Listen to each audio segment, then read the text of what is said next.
பிரியமானவர்களே, இயேசுவின் நாமத்தினாலே உங்களை வாழ்த்தி வரவேற்கிறேன். நன்றாக இருக்கிறீர்களா? நன்றாக இருப்பேன் நம்புகிறேன், விசுவாசிக்கிறேன். இயேசுவின் நாமத்தினாலே உங்களை ஆசீர்வதிக்கிறேன்.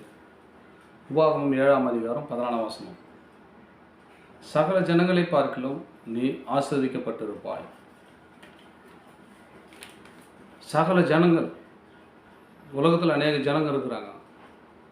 இந்த வார்த்தை கேட்டுக்கொடுக்குற உங்களை பார்த்து ஆண்டவர் சொல்கிறார், நீ ஆசீர்வதிக்கப்பட்டிருப்பாய். ஏன்னா இந்த வார்த்தை நீ தொடர்ந்து கேட்குறதில்ல. அந்த வார்த்தை கேட்டால் போதுங்க, அந்த வார்த்தை காது உள்ளாக போய் இருதயத்து போய் இருதயத்தை சுத்தப்படுத்தும். மதுரமான வார்த்தைகள்.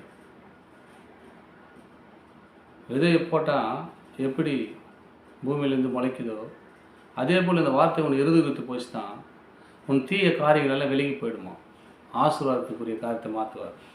அதுக்கு தான் இந்த வார்த்தை யாரெல்லாம் கேட்குறீங்களோ சகல ஜனங்களை பார்க்கல நீங்கள் ஆசீர்வதிக்கப்பட்டிருப்பீங்கன்றார் ஆண்டவர்.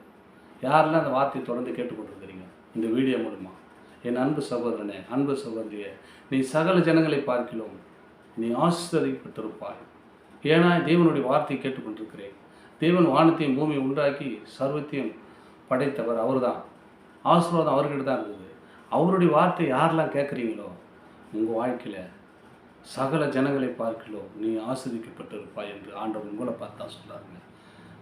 இந்த வாசலை கேளுங்க, ஆசீர்வாதத்தை பெற்றுக்கொள்ளுங்கள். தொடர்ந்து இந்த வீடியோவை பாருங்கள், அநேகருக்கு லிங்க் பண்ணுங்கள். இயேசுவை உங்களை ஆசீர்வதித்து வழிநடத்துவாராக. ஆமென். God bless you.